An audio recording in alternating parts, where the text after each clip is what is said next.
Um, okay, how do you let people in? I don't see them.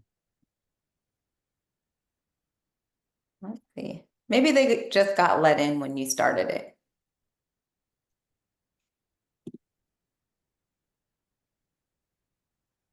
Because I saw people in the waiting room, but now they're all just here. I see names. Yay, yay. I see all the people coming in. There they are. Hey, everybody. Okay, it gets weird on the webinar. You're not sure if the people are here. You can't see the faces. So it's like, are they there? Hey, friends. Thank you. There they are. It's just names in the cloud and world. Okay. Welcome, everybody. It is 1 o'clock on the dot, and we are going to get started because last time we went over a little bit. So we're going to try to stay true to our time of 1 o'clock to 1:45.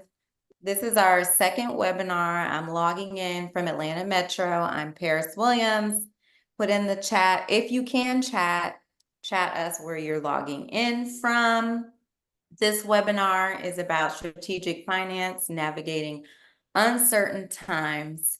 I am Paris. James, you can go to the next slide. Hi, I'm Paris Williams. I'm the CEO and the co-founder of Next Level Financial.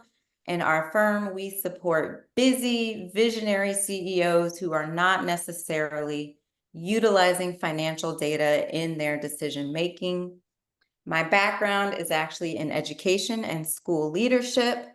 And I would love to have you all participating because I'm a former teacher and school leader. So I know you're out there, but it would be great to also have you commenting, answering questions in the chat, and giving us a little bit of feedback so we can know you are learning and thinking about the topic today. This summer, in addition to my work with Next Level Financial, I have been busy with our 3 children and going to the pool in the daytime to get out of the Atlanta heat. I will let James introduce himself. Go ahead. Hey everyone, I am James, the lead CFO at Next Level Financial. Very happy to be here with you. Very happy for this conversation. I think it's very timely given the markets that we're in right now. So just looking forward to digging in. So let's do it.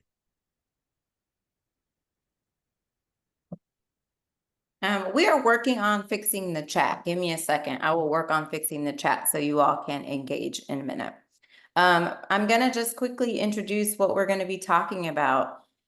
Really, it's about being strategic during uncertain times, right? Uncertain times could be caused by many things. It could be caused by you losing out on a couple of your big clients. It could be caused by politics. It could be caused by a change in law, technology, anything going on in your industry. And so James is going to touch on some of these main points, start with the facts, okay? Face them.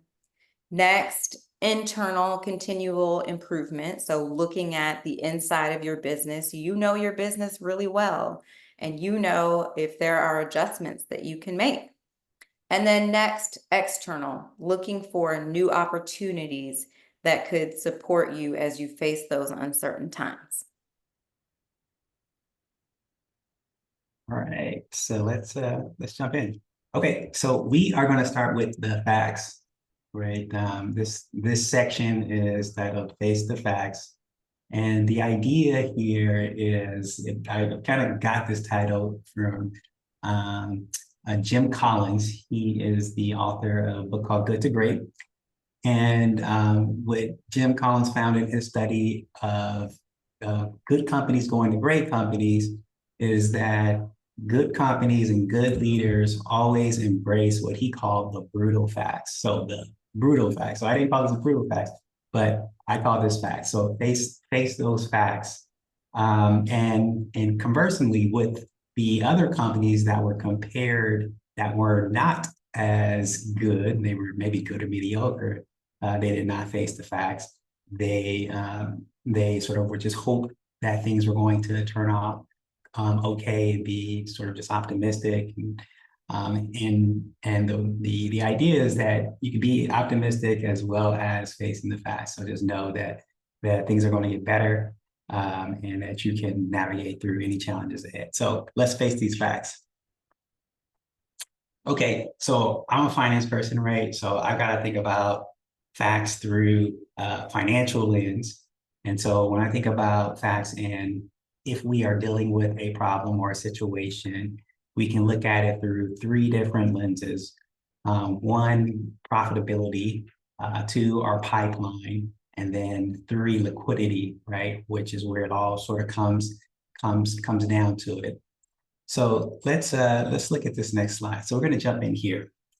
So if you look at this chart here, what you'll see here is this income statement, and the income statement on the left-hand side has a trend from January through June, right? So at the top, you see, we've got income here, we've got revenue. At the bottom, we've got net operating income and your profit margin. So as you can see, what we're noticing here is there's a little bit of a trend of our financials declining over time, and declining to the point where we go from the $400,000 to $300,000 in revenue. So we're below our run rate, and then we're also becoming less profitable, right? So these are facts. This is data that we're getting from our business, from the market. And then you look at the right-hand side, right? We're looking at this other key data point, which is our pipeline. You see a pipeline declining over time, not too bad, but then it starts going down a little further, and we can look at our conversion rate in terms of these are the amount of clients, prospects that we're converting over to clients. That number is starting to go below a threshold. And so we get into this sort of yellow range. And then so on as it relates to our liquidity. Liquidity is a similar situation. We've got, not great liquidity when this started. 2 months of cash is okay, but it just starts continually to go down over time. So these are all factors and indications to signal like we have something going on. But if we're not facing it, then there's a problem. I used to work for a company many years ago. We had a great business. There was really good times where we had, many opportunities in our pipeline. We were staffing up. And then what ended up happening was the market started to deteriorate around us. And it was one of those things where we didn't face those brutal facts. Things were so good for so long that it was almost like we were, felt invincible in a way. And so the market started to deteriorate. We had projects in the pipeline, and we kept hearing the same message. We're not ready to sign yet. We got to have our attorneys review. It's under attorney review, right? So there's a theme, like why is all the attorneys why are they taking so long to review these contracts so we can get going, we can get moving? And we had one large one in particular, and it was the same thing, week after week, not ready yet, not ready yet. And so we were under a, sort of illusion that it was going to come through blindly. But at the same time, we had a similar situation to this happening where our numbers were continuing to go down, and ended up having to make some drastic cuts. And it was very damaging to the business not to really figure out what we needed to do in an interim before we needed to do something drastic. So it happened. So here we can see we have a problem. Now that we get the data from our own numbers, right? Like our numbers have provided us the wisdom that we need in order to understand that there's an issue there. Then we start asking why. And I want to reference something that I heard about Bill Gates. Bill Gates, he goes on these week-long, I think what he calls thinking trips. So he's essentially going out somewhere into the wild or the wilderness or some cabin. And he's taking all of his research, and he starts to think about a particular topic, a particular issue to gain better perspective on it. And that helps give him clarity. So he steps away from the business and it gives him clarity. So I heard a story about him taking one of these thinking trips when Microsoft was younger, and the internet was coming up a long time ago, right? Internet. So the internet was coming up, and they realized that it was going to be a potential threat to the business. So Bill Gates goes away on one of these thinking trips and figures out and starts thinking about how to get more clarity about how to move forward in this situation that could threaten the business. So he did that and came back and then engaged in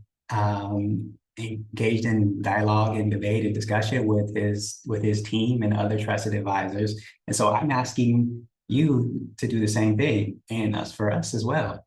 So we're in a situation where we need more clarity. We have to take a step back. Then after we take a step back, we need to hear other perspectives and people. So I put here this framework called the 5 whys, where you just continually go down until you get really to the root cause of like what's happening, what's going on, why are my margins going down, why is my liquidity, why is my pipeline drawing up. So another thing that you can do in order to really have some context on this, I've included here a couple of frameworks. These frameworks are frameworks that you can use in order to understand like what's going on in the environment right now, right? So, for example, this first one, the Pastel framework, we've got, this section here is about the economy. And we all know how inflation and interest rates have impacted many businesses. And that started, what was that, like 2021 to 2022 is when you really started seeing inflation, and then subsequently interest rates began to rise very quickly. But that has an impact on us, right? And that has an impact on our customers, that has an impact on our suppliers. And so, how do we sort of navigate, early in some cases to figure out what is our plan of action in order to circumvent any of these potential threats? Tell you another big one right now is political. So I have clients that have said that they have people in their industry and that telling them that there's not going to be a lot of movement, there's not a lot of investment being made until after the election takes place in another 4 months or so, right? Election years are weird, right? Because we don't know how certain policies are going to play out. And but this is something that happens every 4 years. So, it's not like it necessarily should take us by surprise, but we need to understand the context in which we're living under. And so, and on, right? You can have a different law change, and then it could just really, just wipe out a part of your revenue. This has happened to some companies. So taking a step back with yourself, with your team, and seeing like, hey, what's happening? What could be the different impacts that are really kind of getting our business to to where it is right now, to where we're seeing it in our numbers, and then figuring out what to do. So this second model here, this is the Porter's 5 forces. So Michael Porter is a Harvard business professor, came up with this sort of framework to really look specifically at your industry. And as you evaluate your industry, you're evaluating like, okay, is there new people coming, new businesses coming in that are sort of taking business away from us? Or are there different products coming out that customers are using like they would use our product? So helping you to understand where the pressures are in your industry can also lead back to why there may be some erosion of profits and pipeline drying up. And so this is all for awareness, right? So understanding the facts, like what are the facts, what exists right now? And it looks like, only a few people answered in the chat so far around how comfortable they feel about using data. And so one put they feel confident, and the other is empowered. So these are our data-driven folks who are like, okay, I'm ready to face those facts. So other people can answer as well. But, I think doing this research, like you said, takes some time and ability to really step back from the day-to-day of your work. Absolutely. Han said, data is the only way. Only. All right. So this is an important concept here, and this is really kind of telling you to evaluate your risk from the standpoint of time. So the question is, how long do I have until my risk profile changes? So let's say there is, there is a legal change coming up that is going to negatively impact your business, and that's not going to happen maybe until 6 months to a year from now. So you've got that amount of time to figure out how to pivot, right? I want to use an analogy for when I used to play football, and I wasn't a running back, but I heard coaches talk to the running backs and tell them to be patient when they get the ball. So when the ball is handed to you, be patient and wait for the play to develop. Now, what does that mean? What that means is there is a design in the play so where there's blockers that are going to be coming out and they're going to be blocking, but they need to get in position and they need to open up holes in order for that running back to run through, right? But if the running back just, gets the ball and just runs straight in there, they may run straight into the back of one of their people or straight into a wall, right? And so that could be an issue. So wait for the play to develop in our context is if you have time, if you've got 6 months, if you've got 3 months, if you've got time, take a step back, take that clarity break and get with your team and then figure out what you're going to do and then take deliberate action, then execute, right? Now, the other, scenario is in my football analogy is, let's say that, you're a running back, you get the ball and someone breaks free on the defender side and they're coming straight at you. Well, you don't have time to wait for the play to develop. You have to go right away, right? It doesn't matter who you may run into, you've got to get going. And so that sort of plays in here where if you don't have as much time, let's say, the way I think about risk, because I'm a finance person, I think about it in terms of cash, right? So if you got 1 month of cash or less than a month of cash, you have to act right away. You have to take action right away. But if you have a buffer, you got 3 months, you have 6 months of cash and things are changing, you can take some time to deliberate and then take that smart step and execute as intensely as possible after you've done that. So think about that in terms of risk. How much time do I have before things start to get real or the next kind of level of risk sort of comes up for me? How much cash do I have? And maybe it's something else. Like I said, maybe it's timing because of a legal challenge.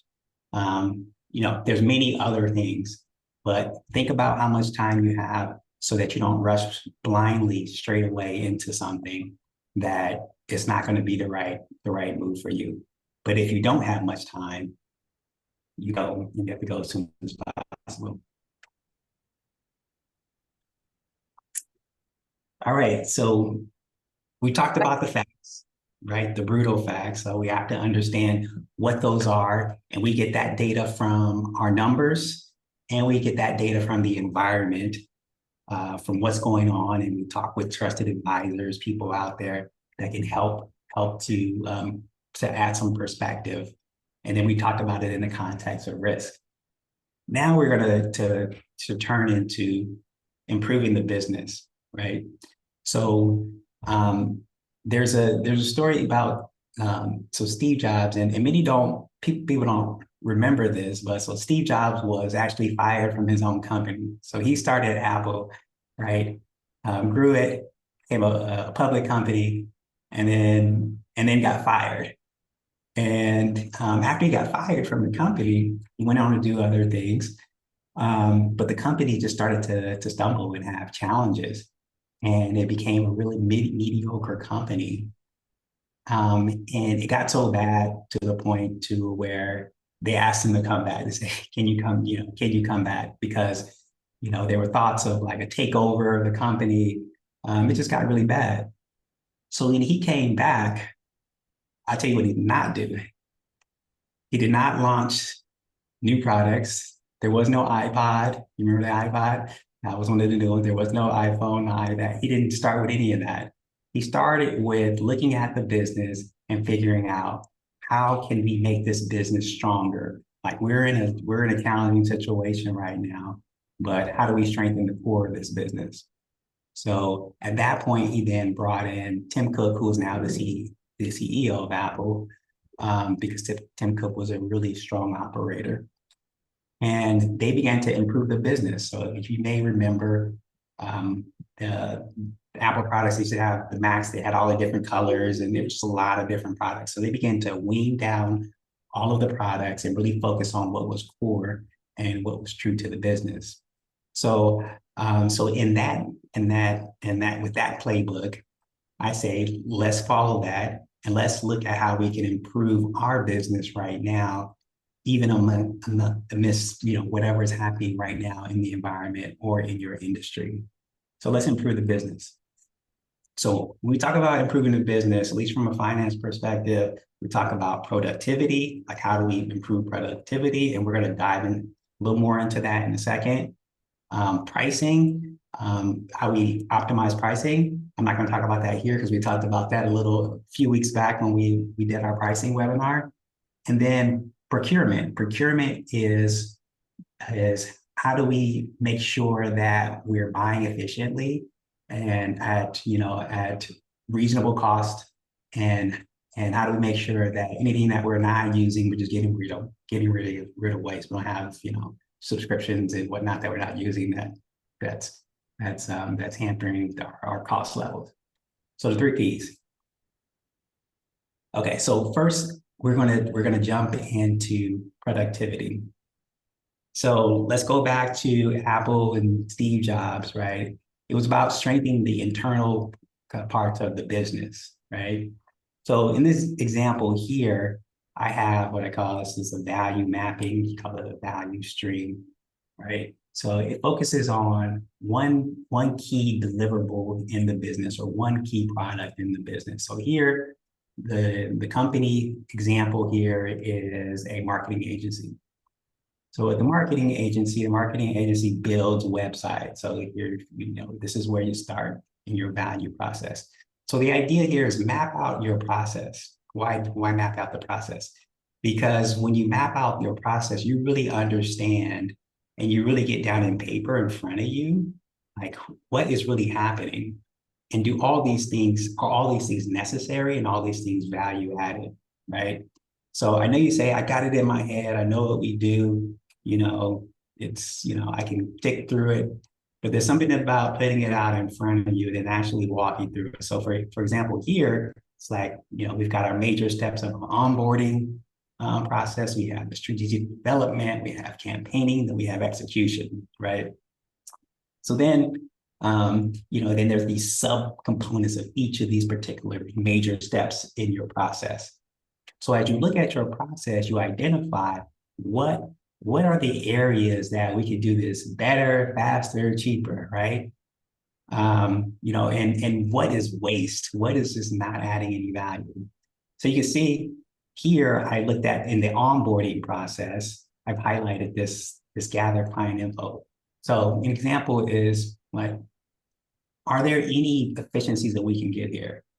Are we using technology and the right technology in order to gather client data, right? So our website owner here can double click on, and I used Roberto as a sort of fictitious name, but Roberto can look at this process and see if he has the right tools, he has the right people on the job, right? Let's look at another one. So here in this other section, content creation component of it, like, is our process for creating content, is that strong, is that good? Or are we creating some content that is not even valuable to the customer? So the idea here is that everything here is done in service of creating value for the customer. And if we're doing anything that is not in service, Roberto is doing anything that is not in service of the customer, then it's waste, right? It's something that the customer doesn't want, doesn't really care about. But we spend time and money, creating something that is not valuable, right? So that's an opportunity to strengthen this process and to maybe take out some things that don't make sense, okay? So first step is map out your process, each major step, and then sort of some of the sub-steps, and then look at each of those sub-steps and see, is there anything there that we can create some efficiencies on? I think that's really helpful too, because whenever I tell people that we run a fractional CFO company, people are like, oh, I have things I know I need to cut. And I think it gives a strategic way for people to think about really if they do need to make cuts. But maybe they're at that section right now in risk where they can still strategically think about it and go through their process and map it out and think about, okay, I can cut here, I can cut there, as opposed to if you're on the other end of that spectrum, you've got to act really quickly and you might need to cut a lot of things and you might not get to think about it as or be as thoughtful as you could have been if you went to it sooner. Yeah, absolutely. Absolutely. It's a great point. So here's another part of this. So we mapped it out, but now we can actually start measuring some of the activities that we're doing in those particular processes. So let me just kind of take you through this and kind of orient you to this. So here we have the metrics. And here we have the target. Here's our sort of target goals. And then here's the weekly activity. So for example, these performance indicator metrics, say we're talking about building websites, right? So the average time that we want to set a target for is 20 days, right? What's happening now is it's 35 days. That's a problem, right? But we're improving it because we got it down to 25 days, but we need to get down to 20 days. How do we do that? So this is where it comes to thinking creatively about how we do that. One thing that we can do here, and I'm going to skip down to this resource capacity section here, is take a look at this, technology utilization. So what does that mean? That means that we are actually using the technology that we purchase. So there's a way that you go in, you log in, and you can see how often you or employees are using a particular technology and how much of the capabilities you're using. So ideally, we're using 90% of the technology that we have. That's the utilization rate. But we can see here, initially it's like 60%. So there's two things that we can glean from this. One is, well, maybe we just don't need it because we're not really using it. So that's a cost that we can say, okay, take that cost out. Or two, if we used it to its fullest extent, maybe we would be able to complete our task faster. Maybe the campaign cycle would be faster. Those are things that we would need to evaluate. Let's look at some other things here. So another one, number of client revisions. So we have 8 here. The goal is less than 3. So we have 8 here, and that 8. So what that means is, so we put out a website, right? So client's like, nope, this is not it, not what I wanted, right? Take it back, rework it, right? That costs us time and money and also reputation for our client, right? So the fact that we have 8 here means that there's a lot of waste in our process. That means that there's things that we're probably doing that are not adding value. And we can just simply remove those things and move them away, right? And that will help us to be more optimized and really provide to our client what our client really needs. So there's another number of other kind of key points here that we can look at, but this is a good metric. So when you're evaluating your process, right, first you map it out here, and then you figure out, okay, what are the key metrics that I want to track in order to ensure that we've got a real solid, business process here. And you don't have to do a lot. You don't have to do this many. There might be 3, there might be 4 to start off with. You just keep it simple. What are those few key things that are going to make the biggest impact to ensure that I have a strong process and something that my clients are it's going to provide them value at the end of the day, and I'm not wasting anything on anything that's not valuable. All right, so we talked about the sort of the business process, or the process of production of making the websites, for example. But now we talk about strengthening the financial component, right? Of course, this is what I really enjoy. But I'm going to refrain from spending a whole lot of time here, even though it's difficult. But I'll just hit on a few things. So I can help you with that. I can help to move you along. We're at 1:30, so we've got 15 minutes. Okay, thank you. So we've got a pipeline here that we're reviewing, right? We talked about that before. Your pipeline is the biggest indicator that you have to what's going to turn into revenue and what's going to turn into cash. We need to be forecasting out into the future in order to help us to determine these shifts and these changes in the market and how they're going to impact our financial situation. And then we have our monthly financial statement review, where we're actually looking at our data. And this sort of really feeds into what I was talking about before. So if it comes down to we need to sort of strengthen our process, and we have some things that we realize that we're doing that we don't need to do, those are the things those are the prime targets for what we need to remove.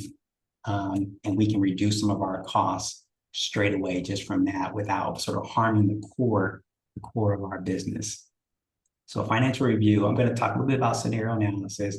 And that all of this is in service of cash flow, because at the end of the day, cash is where it's at. Cash is going to keep the business going and thriving.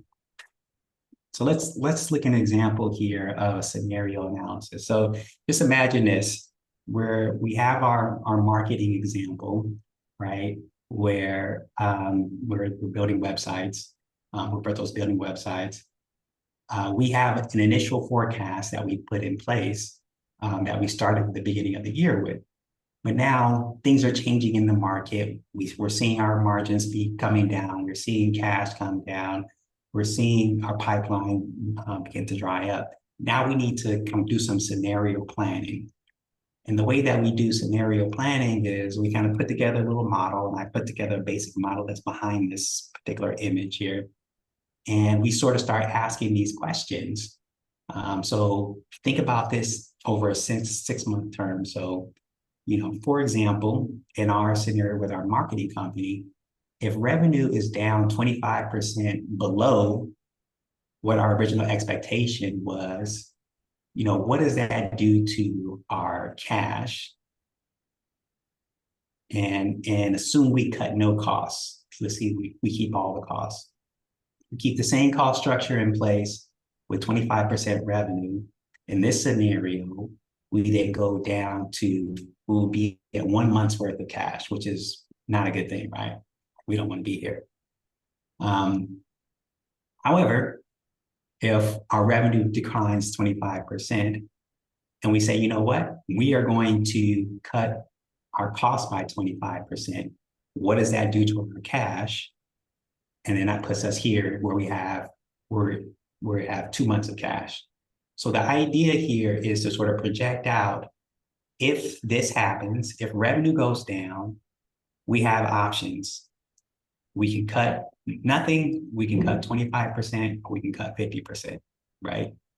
And so, throwing it back to those other slides where we said that we mapped through our process and we've identified some things that are not helpful or adding value, we take those out. Those are the first things that go, right? And ideally, we could get to this point by just cutting those things.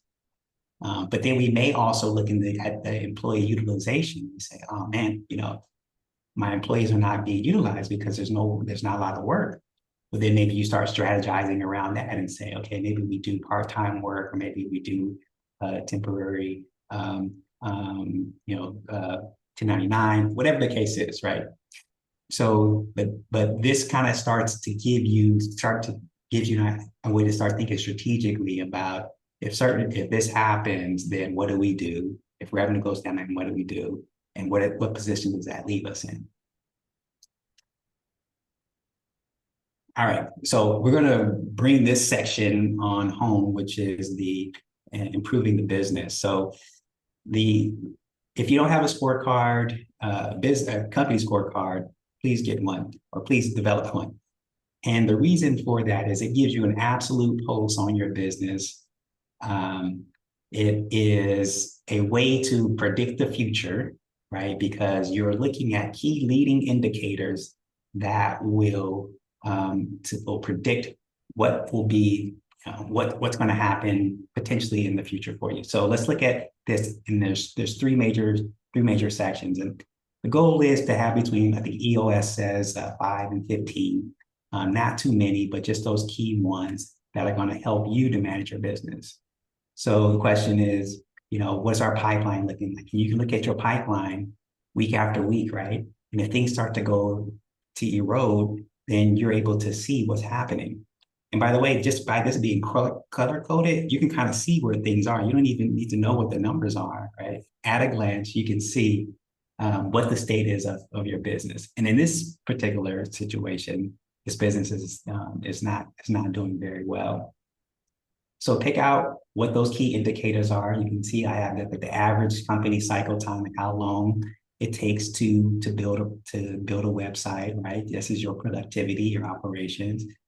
And then in the finance section, I have months of cash, I think is the number one area. You can see how cash over time has gone down. And so the point is not just to see like, okay, I see this thing is going down, but to see it. And as soon as you see it, then start asking some questions, then start figuring out what changes we need to make in order to fix this before it gets all red and before we really have some problems, right? One last thing that I'll point out here is a labor efficiency ratio. Labor efficiency is a good tool to judge if your company is properly sort of fitted for the amount of workforce you have. So think of it like this. So people produce profit, right? So for every dollar that you invest in salary, labor costs, ideally, you should get $2 in gross profit, okay? So the goal here is that however big your salary or your labor costs, you want to make sure that your gross profit is at least 2 times that. It's a good rule of thumb. And you can see here, we were earlier and we were in a good position, but now that's sort of starting to slide down. And then we get really into a really tough situation to where we just don't have the profit to be able to handle the salary costs. Okay, we're gonna need to start moving a little faster. You're doing great. I especially love the color coding because it's just a reminder that you can make better decisions when you're in the green. But let's move on. Yeah. All right, so now we look at the opportunities. So like if you remember, I talked in the analogy with the example with Steve Jobs and Apple. Like first they strengthened the business, they looked at the internal, got that stronger, and got that to a place of strength. And then they started innovating with and launching these new products like the iPod, the Apple, the phone, the iPhone, the iPad, right? So look for the opportunities now, right? And all this is still in the context of how much time you have, in terms of your risk, right? Because you may skip some steps depending on how much time you have in your situation. Okay, so let's take a look at this. So this is a thinking tool, a strategic framework of the Ansoff matrix. And the idea here is if you're looking for new opportunities, really they kind of come in 2 flavors. One is it's either a new product, so along this sort of continuum here, it's like launching a new product that gives you a new opportunity, or it's a new market. It's a different type of customer, it's in a different location, right? So when you're sort of thinking about how to frame, like, wait, how are we going to move forward? Are we going to double down on our existing products and our existing markets? That would be here. And that's your sort of lowest risk. And that's what Apple did initially. They cut away a bunch of things and they just doubled down there. Or are you going to launch a new product, right? Like Apple did with the iPod. And that has a medium level of risk, right? Because you're launching this product with your existing customers. And we know Apple customers are pretty faithful, right? So it's a lower risk, or in this case, medium risk. Think about where you are and how much risk you can take right now in your business. So if you don't have much time, then maybe you just double down on where you are, work on strengthening your business and serving your customers very well, right? So that you can keep them and continue to get more. If you got some more time, then maybe you change your service, or you update, you add a new service, or you go into a different market. And then the most highest, risk, which could be a great opportunity, is it's a new market and it's a new product, right? So that is a much more riskier proposition. But the goal here is just to know the sort of risks that you're taking as you look for new opportunities, and then take those risks deliberately. Now, of course, because talking about it from a financial perspective, you're a CFO, your finance people are like, okay, how much is this going to cost us? We're going to go into a new market, or we're going to have a new product? No, things are already tight, right? So that's when you do, your financial analysis. And I have a simplified version here.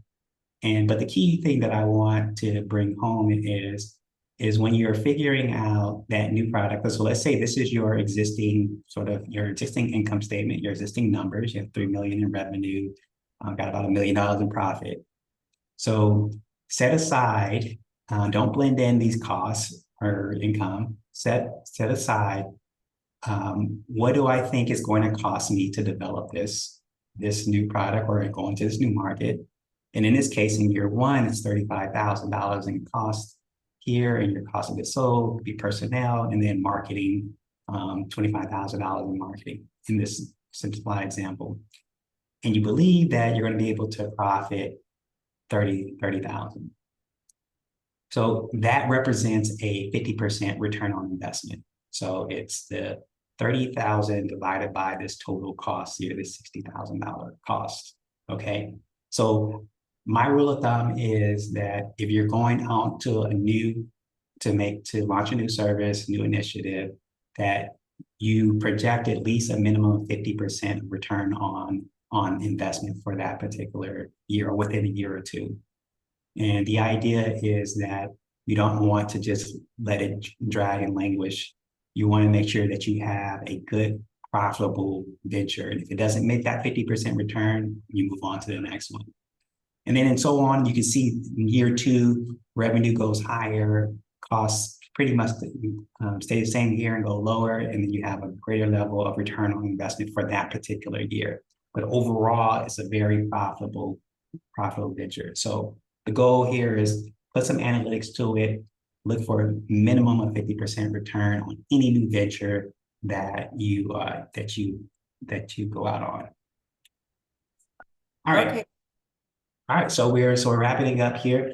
And the things to take away here, right, is one, start with the facts, understand your situation, think about those models that I put together, understand where you are from a risk perspective and how much time you have to implement. And then number two, go internal. Go first with yourself, get some reflective time, and then bring in other folks to be able to help you. And start looking at your business processes and how you are able to really make your business stronger and identifying ways to develop there. And then look for those new opportunities and make sure you put some financial rigor behind some of those new opportunities that you go for. All right. I had already put in the chat which one folks were ready for. Like, okay, I need to face the facts. I need to do the internal work, or I'm ready for a new opportunity. So something for you guys to think about moving forward. You can go to the next slide. Perfect. If you would like to schedule a discovery call with us, as you can see, James gets very into the financial aspects of your business. So please schedule a call if you would like to dig in a little bit deeper with us. We know that every business is unique and there are unique considerations for the work that you're doing. So it's best if we could get together and just learn a little bit more about what you're doing. So feel free, I put the link in the chat, and you can also scan here to get a meeting with us. We are right at time this time. It is 1:45. We are going to stay on if you want to ask us any questions. Somebody put a joke in the chat. If you want to stay on and ask questions, I don't see any in the chat or in the Q&A. I'm going to take a look. Thank you guys so much for joining us today. We're going to have our next webinar July 30th. If you have things you want us to talk about, shoot me an email, find me on LinkedIn, and because we want to cover things that are important to you. Looking in the chat, I don't see any questions or in the Q&A. They let you off the hook this time, James. Very good. That's okay. Schedule a call, and thank you so much. Oh, there's one. Okay. Todd Masters. It would be great to see a sample dashboard. Thank you guys. Thank you. Take care. We're going to stay on for just a minute to answer this question. It would be great to see a sample dashboard. Todd, we're happy to send you one of those offline. I have your email. We can send a sample dashboard because it's also pretty dependent on your business, right? And what you want to track. Mhm. He asked, what are the top metrics you would cover and KPIs? Yeah. So it's, section sort of dependent, meaning like part of the business, but certainly you want to track your pipeline and how you're converting on your pipeline. It's a leading indicator to what's going to the revenue and the cash that's going to come into the business. Cash is super important, tracking your cash. Your customer feedback. If you're able to get feedback from your customers pretty regularly, it's a great indication on how happy they are with your service and your operations. So that's a few. I can, my mind just exploded with a lot of them, but that's a few of them that would be good to track. Nice. Okay. Well, thank you so much. We'll see you guys on July 30th. All right. Thank you.